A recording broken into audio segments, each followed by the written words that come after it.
I have turned Lionel Messi back into a teenager again. However, there is a problem. I have accidentally trapped him at the worst club in England, Rushall Olympic. So I became the manager of Messi's new club. And it is my challenge today to win a Champions League with Lionel Messi in his time at Rushall Olympic. Even with Messi in the team, the newly promoted side are only predicted to finish in 11th spot. And make no mistake, I haven't nerfed Messi. He is the best player in the world. This is prime Lionel Messi. We've also made sure he can't go anywhere by giving him a future transfer to another club in 23 years time. So while he's here, I'm going to start this challenge by creating a very standard 4-2-3-1 with Lionel in the number 10 position every single game and strap some serious player instructions on him. With my plan to also have Messi at the heartbeat of every attack Rushall Olympic have. And I think it's definitely paid off. Now I did also bring in some reinforcements around him on free transfers and loans. But make no mistake, if there's any success this season, it is because Lionel Messi carried this team throughout the season. My back! Because in season number 1, he topped the player stats in goals with 46 by the way, the highest average rating, the most assists and the most player of the matches. There was also a cup final too as Rushall Olympic got to the semi-final of the Isuzu FA Cup trophy only to lose on penalties. However, there were celebrations to be had as the club were promoted via the playoffs after finishing in second place, defeating Chester in the semi-final and Scarborough in the final 3-1 with Lionel Messi getting 1 goal and an assist. So the impact he's had in just one season has already been quite impressive. But in season number 2 there had to be more signings and loans to help Rushall Olympic survive. Including the loan signing Louis Marsh from Sheffield United, who is an outstanding attacking midfielder for this level. And both Marsh and Messi hid the weaknesses of the side throughout the first half of the season, scoring and assisting each other to continue the overachievement in the new league. And Rushall Olympic found themselves in the playoffs by January in striking distance of AFC Wimbledon in first place, and Messi again with 25 goals and 15 assists. But such a bad run of form in February knocked the confidence of the team and consistency went out of the window with the team dropping down to 7th place. And it was heartbreaking the playoff semi-finals this year though, as Eastbourne Borough scored with pretty much the last kick of the game to end our season without promotion in the 121st minute of extra time. So in season number 3 I decided to change my approach in terms of transfers. And instead of free signings I mainly targeted really good loan signings instead from big championship clubs. Although Thomas Sang was one really good free signing that made sense to make. Nico O'Reilly on loan from Wigan was huge for us in season 3 as he managed to keep up with scoring in so many games we weren't always relying on Messi to find the net. Another cracking signing was Matt Godden, who he signed on a free from Coventry City, who also scored a lot of goals for us. And other than a really bad patch in December, we were completely dominant in the Vanarama National League, sometimes scoring a barrage of goals and going on 10-game winning streaks. Completely smashing the league table with only 2 losses and 25 points above a second place Halifax Town, and Lionel Messi picked up 59 goals for himself. Messi also scored the opening goal at Wembley in the FA Trophy final from a free kick. It was Halifax on this day too, and Nico O'Reilly scored a second before Halifax could only pull one back for us to lift the cup. A phenomenal season going into season number 4 and into the Football League. Some of the players we already had in this squad was good enough for this level, so it's just a case of bringing in the supporting cast, such as goalkeeper Jack Rose, who cost us nearly 70k, Kean Spence from Wrexham, and then some vital loan signings like Eor Pender, Abraham Kanu and Jaden Dans, who joined in January and was a class above most strikers in our league. Although we started really well, as we hit November we once again encountered a rough patch of losses in the league. In the second half of the season, although it did seem like we conceded a lot of goals, still we managed to pull goals back thanks to the likes of Lionel Messi, who really helped us in what would have been losses, turning them into 3 points. Once we eventually got a grip on the league table, we never let go, holding all the way through to the end of the season. Not to mention we also had another trip to Wembley where Lionel Messi popped in 2 against Arsenal under-21s in the EFL Trophy final, again that we won 4-1. Nice. With that trophy going alongside the Sky Bet League 2 one as well, as we walked away with the league with 106 points, finishing above Colchester, who only had 90. Lionel Messi was on fire again with 53 goals and the highest average rating. Although we walked League 2, League 1 was going to be much more difficult, so we need to up the quality of players. Going for some incredible players who have been released from their clubs that probably would never dream of coming here if it wasn't for Messi. Some of the signings we were making were players like Alex Pitt, who had just turned 18 and easily the best midfielder in the league. The supporting cast being crucial in the higher leagues, as relying on just Messi isn't going to work much longer. With the season preview for this year sticking us in the bottom half of the table. Again, we could not avoid a spell of bad form in the first half of the season, picking up 5 losses in a row in the end of November going into the Christmas period. We even played Manchester United in the EFL Cup 4th round, with Alejandro Garnacho managing to pick up 2 goals, and the second being a stroke of genius. We did, however, score a goal ourselves through Jordan Horcastle, but unfortunately lost the game 2-1. In the January window, we brought in more fantastic players to help pull us out of a mid-table slump, using the loan market once again to our advantage. And we began playing some fantastic football, still rocking our 4-2-3-1, but playing Messi in multiple positions instead of restricting him to the middle of the pitch. We eventually finished in 3rd, which meant playoffs, and in the first leg of the semi-final away to Bristol Rovers, we gave ourselves such a fantastic shot at reaching Wembley once again with a huge 3-0 win. But the second leg, however, was abysmal. Congaree scored for us on the 37th minute after going a goal down early, but we then didn't learn from our lesson, and when it really mattered we couldn't hold on, as Bristol Rovers scored 3 more goals, tying the game to take it to extra time and penalties, where Messi scored his, but Sang stepped up and missed, and so did Cross. And somehow we threw away a 3-goal lead at home to lose on pens in the semi-final of the playoffs. Also the 2 top scorers of the league, and Horncastle was fantastic for us this season and enjoyed playing alongside Messi, who also bagged 25 assists. So after a disappointing end of the season, it was time to dust ourselves down and go for it again. Starting that summer, spending the majority of our budget on a quality centre-back to shore up the defence, as well as some smart free signings, as always using the loan market to full effect to strengthen the side. However, this time round we seem to have our bad spell at the start of the season, mid to late September. But that didn't last long, as we began to destroy teams, with Lionel Messi scoring for fun. Game of the season though came in the 5th round of the FA Cup against West Ham at home, as there were 3 goals after the 90th minute, but unfortunately West Ham managed to score in the 121st minute to take home the 7-6 win after extra time. I say at home, but we are actually ground sharing now with Warsaw. But after last season's loss, this year we made sure of promotion by winning the league by 12 points, only losing 7 in total, taking us into the championship for the 29-30 season, and this is where things get real interesting. And I began the summer breaking the transfer record, spending £2.1 million on George Nevitt from Rochdale, who has an incredible left foot and plays at centre-back, a role that we really struggled to bring in for cheap. And of course, as always, we were using the free transfer market to improve the side as we jumped up another level, as well as finding cheap loan deals to help us survive and avoid relegation. A couple of seasons later, and Alex Pitt is now a phenomenal player for us at just 20 years old. He would always pick up random goal here and there from midfield, as well as put up some solid performances. There are a lot of rough patches in this season, however, from our Russian Olympic side, struggling against teams with Premier League standard of players. We also didn't do great in the Cups as we come up against Premier League opposition. However, there were some moments that helped us believe that we were going to stay up in our first season in the Championship. And by the middle of the season, we managed to pull away from the relegation scrap and safely secure ourselves for next season, finishing in 12th place on 66 points, and it's also the first season I believe that Messi did not top the goal scoring charts, finishing 2nd place behind Liam Delap. Recruitment for the following season, however, was really difficult because there was no money to actually play around with, and after some free transfers we already had none left, meaning we had to rely late in August to bring in some loan deals from clubs that didn't mind us spending hardly anything on their wages,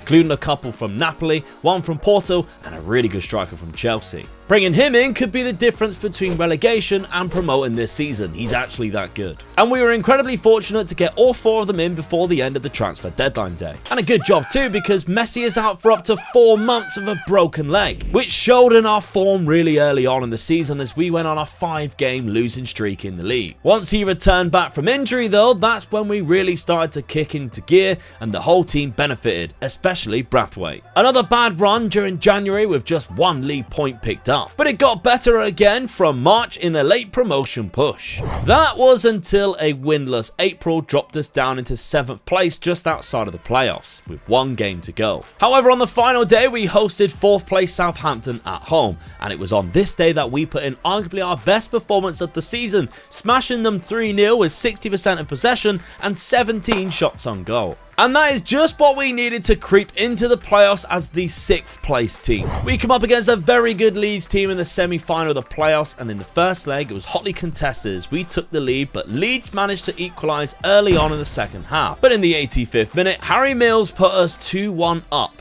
However, Luke Rumble equalised just 2 minutes later, meaning it was 2-2 going into the second leg. But it didn't start great for us as Leeds took an early advantage in that second leg, and then they doubled it through Charlie McManus from the spot. Now 2 goals behind, we had our backs against the wall, but managed to pull one back on the 21st minute, before Leeds put themselves 3-1 up on the night, and in the second half, thankfully, we kept our belief high, and not only found a second goal, but also an equaliser to take the game to extra time, and eventually to penalties. The first couple of penalties were slotted away nicely by both teams, as was the second. However, when the Leeds United players stepped up to take the third penalty, our goalkeeper Ted Kurd made the save, and from then on, Rushall Olympic did not miss, and we go through to Wembley into the playoff final. The final was against Southampton, who we have just beaten 3-0 in the league, and was just as bonkers as the last game, if not worse, with 2 massive defensive mistakes, meaning that both teams got themselves an early goal in 3 minutes. Georgie Gent then put us 1 up, swiftly followed by the Southampton equaliser.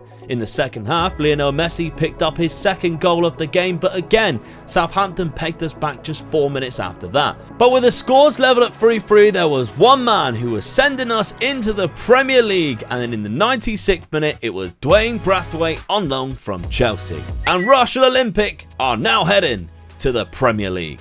An impressive second season in the Championship with a huge amount of goals from the supporting Brathwaite, who will be missed next season if we can't bring him back. And our budget for next season sits at £28 million. There was one big problem, however. Even players that we could afford that would improve our side were just never interested in signing for us. So we were really restricted to sign Championship level players such as Jack Walton in goal. Louis Jackson was another one for £6 million, who again isn't quite ready enough for the Premier League. As well as some bargains like this Irish lad we picked up from Shamrock Rovers for 900k, who can definitely do a job from the bench for now. Unfortunately, we were forced to sell Alex Pitt for just £3 million after he wouldn't extend his contract and just had 1 year left on his current deal. But the signing of the summer was Amir Williams from Birmingham City for just £3.2 million.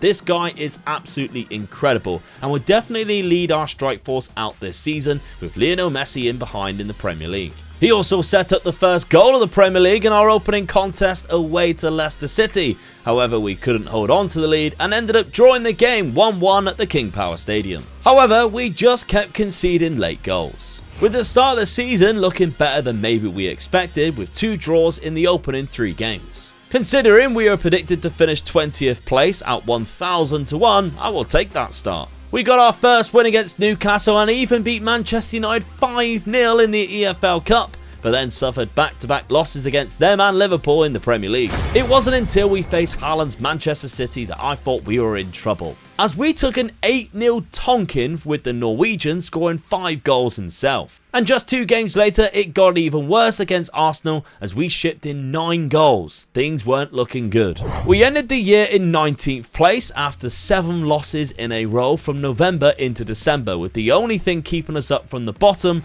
is a random 5-0 win against West Ham and then 2 draws. So I made the decision in January to change the tactic to a 4-4-2 wide diamond with defensive wingers and leaving Messi in that number 10 position behind the 2 strikers. It took a while for the players to adapt to the new style, but I knew we were onto something when we picked up wins against Liverpool and City in the Premier League. However, we couldn't get too cocky as we were still losing to teams in the relegation zone. But with 4 games left to go, a lifeline against Nottingham Forest, followed by another win against West Ham, who were resting players for the upcoming Europa Conference League final.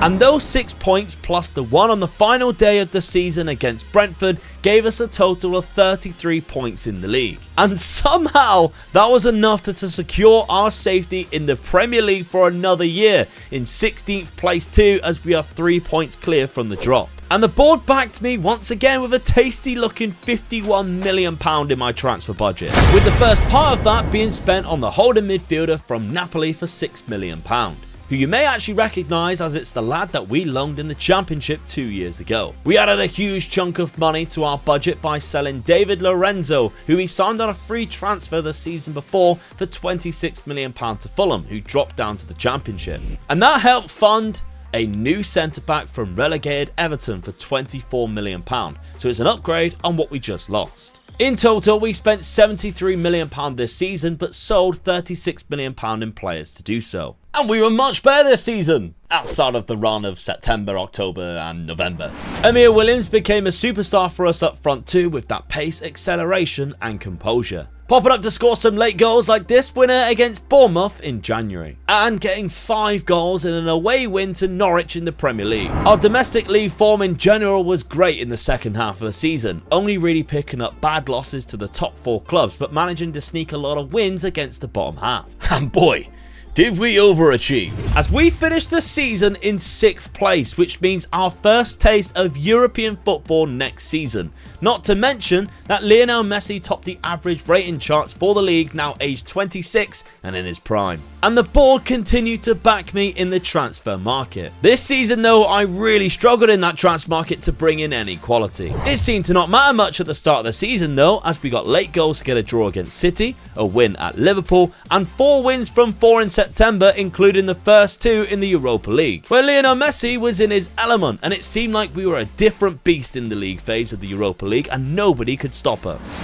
We won all 8 games and finished top, only conceding 3 goals. A crazy achievement for our first time playing outside of a domestic league. Our Premier League form around those European fixtures suffered, however, and we took a step back domestically, staying mid-table for the majority of the season, finishing 10th place. The first leg of the round of 16 though, we travelled to Valencia and lost 4-3 thanks to a 92nd minute goal. But in the second leg at home, we shipped 7 goals past them, with Lionel Messi backing himself a hat-trick and winning the aggregate score 10-5 onto the quarter-final against Lazio, where we scored 7 goals again, this time in Rome, meaning we cruised on through to the semi-final, and a reminder that winning this competition gets us 1 step closer to our ultimate challenge of the Champions League. The semi-final first leg, we actually headed to Old Trafford as we drew Manchester United, and we took the lead within 2 minutes. And annoyingly, we held on for 80 minutes until they finally managed to break us down, scoring through Fraser Sharp,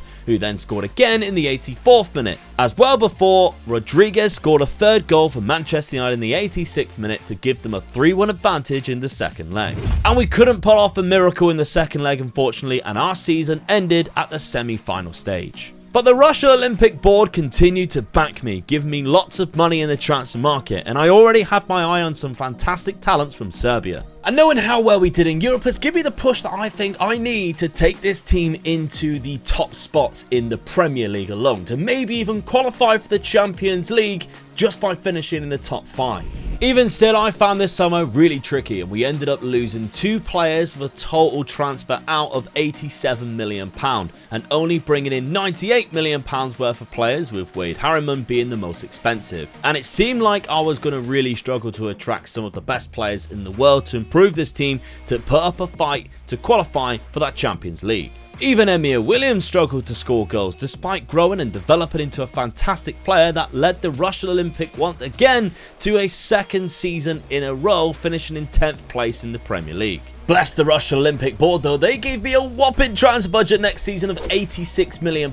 They still believe in me. Unfortunately, I struggled even more with this Argentinian being one of the best I could bring in, as well as the Scottish player James Taylor that I brought from LA Galaxy, who seemed to be the only player who wouldn't reject me for another English club. You see, the problem I was having is that we're not bringing any players through the youth system, which means our homegrown quota isn't being met in any competition. So we're having to rely on other players and being British players to actually fulfill that for European competitions. However, in January, disaster really struck, and this obstacle hit us harder than any before, because Newcastle activated a release clause in Williams' contract in January, meaning that he signed for them for £79 million right when we needed him, and he was on form. And as much as Lionel Messi tried to take matters into his own hands and carry the load himself, there was just sometimes he couldn't do it all, and we dropped a lot of points in that second half of the season. However, we still improved on our positioning from the last 2 years and finished a very respectable 8th place finish, actually qualifying for the Europa Conference League next season. Now, financially, I want to show you that we have never had a tycoon takeover because our budget is now insane. Because we have £269 million in the overall balance with £167 million in the transfer budget for next season. Just wish I could actually spend it. But let's just say I didn't really spend it that well. Because once again, we dropped down to a measly 12th place finish in the Premier League, losing to the Dutch team FC20 in the semi-final of the Europa Conference League 4-3 on aggregate. But this season was different. I managed to spend £169 million and I started to bring in players that I genuinely thought could really put us back to the top of the Premier League and start challenging for those European spots, and better yet, a Champions League one. But apparently I was completely wrong as we finished in 10th place again and got knocked out of the 3rd round of both cup competitions. Considering how quickly we actually climbed into the Premier League, I didn't expect the real struggle with this challenge to be the latter part of it. So, I then went out in the transfer market and brought in some new players. But the pressure was on because Lionel Messi is now 32 years of age and still hasn't even played in the Champions League, let alone win one. He was still at the heartbeat of everything good that we did each and every season though, and put in another banging season, being the top scorer of the Premier League with the highest average rating, taking Russia Olympic just one position away from the Champions League spots. However, it is Europa League next year from that 6th place finish. Our league form still wasn't the greatest, but once again we put on a great show in Europe, and in the league phase alone picked up 7 wins. Finishing in 3rd place, giving us momentum into the round of 16, where we first surpassed Red Bull Salzburg 7-2 on aggregate. Sporting of Portugal was our next team to face, and after a 3-2 first leg win, the second leg at home was much easier with a 5-0 on the night, taking us to the semi-final 8-2 winners on aggregate. And the semi-final of the Europa League was arguably even easier. We faced Istanbul, and across both legs we didn't even concede a goal, winning the second leg at home 3-0 to go through to the final 5-0 winners on aggregate. In the final, we faced Athletic Bilbao and took the lead through Lionel Messi's penalty. Our opposition fired back with 2 goals in quick succession, with the first being knocked down from a set piece and smashed into the top corner, with the next goal coming just 2 minutes later off the back of a throw-in and a shot that was deflected and dropped 5 yards out from the goal. With 15 minutes to play, we then pulled it back to 2-2. After the overlap in left back was found and he cut the ball back for Aka to tap in. We then thought we won it all when Lionel Messi's corner turned in to make it 3-2, 5 minutes to play.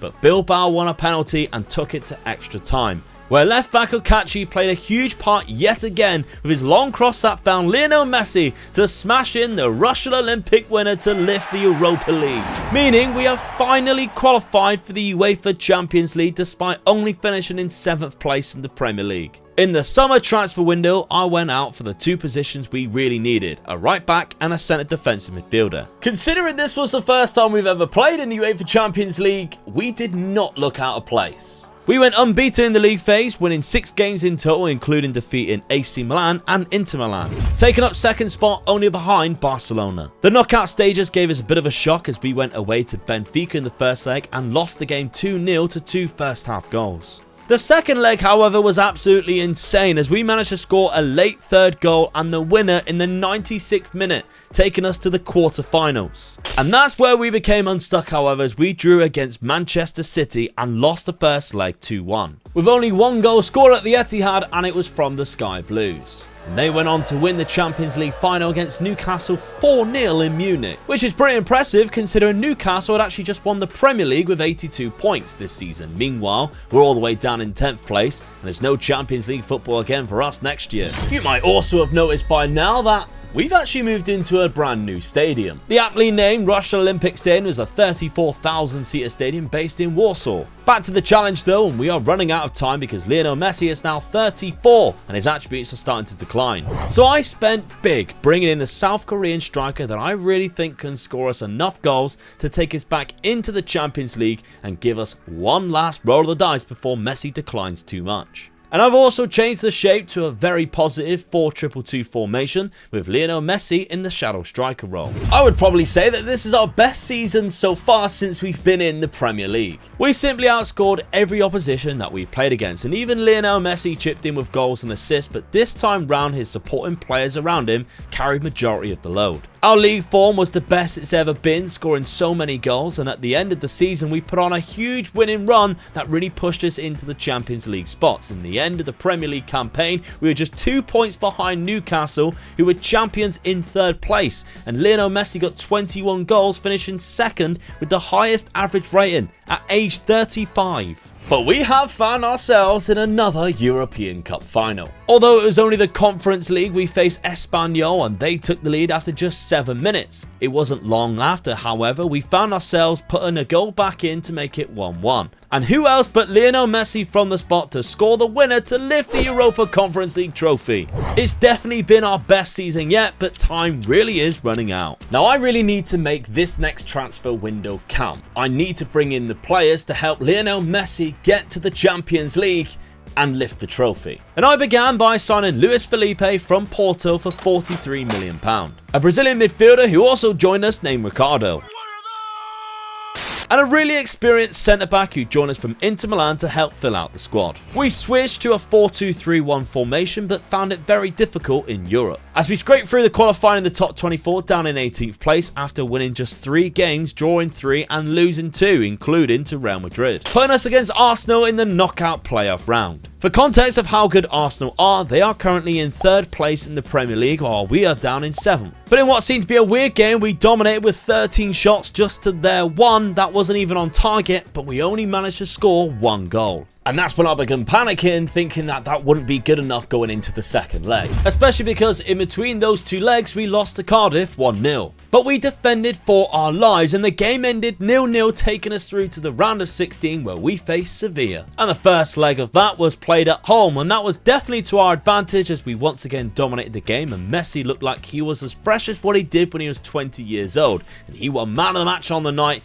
3-0, confident going into the quarterfinals. We even won the second leg comfortably 2-0, and the draw might have eventually given us the easiest ties that we could have asked for as we go to Portugal to face Benfica. The first leg played at Benfica was a tight game with big chances missed that ended 0-0. And the winner of this tie, by the way, will go into the semi-final to face the winner of Barcelona and Newcastle. The second leg against Benfica in Warsaw wasn't as difficult as the first, as we took an early lead through Tejo's header. Just 5 minutes later, on the 15th minute, we doubled our lead as we completely broke Benfica down. And by half-time, you might as well have ended the game there as we killed them off with a third. And it's Newcastle who prevailed against Barcelona, who meet us in the semi-final. But we also have an FA Cup final against Spurs coming up as well. First leg of the semi-final, a mistake in the midfield led to Newcastle's opening goal after just 4 minutes. But a corner just before half-time and the ball is crossed in and a scrappy goal line scramble led to Johan Acker stabbing in the equaliser. Second half, and with Newcastle being the dominant team so far, we spread the ball out wide, down the right hand side, crossed the ball in and Johan Acker is there to put us in the lead. There's a breakthrough in the middle for Newcastle and the ball is played out to the original goal scorer in Azoni, who finds some space down the right hand side, continues to carry the ball and squeezing is an equaliser, and it's 2-2 going into the second leg. The second leg is so important because our recent Premier League form has fallen off a cliff and we've dropped down to 7th place and nowhere near qualification for the Champions League. And so every Newcastle attack, the fear of failure was really kicking in. In the first half alone, they peppered our goal with shots and chances like this one, just barely missing the post. Even managing to mount a counter-attack where they broke down the line of defence and popped the ball into the net. But the linesman had his flag up. We all thought he was correct and thankfully VAR confirmed the goal was ruled offside. But then a lifeline from a corner as the ball played into the box and what looked like to be a very soft foul was confirmed to be a penalty kick, and Lionel Messi stepped over it to put us into the lead.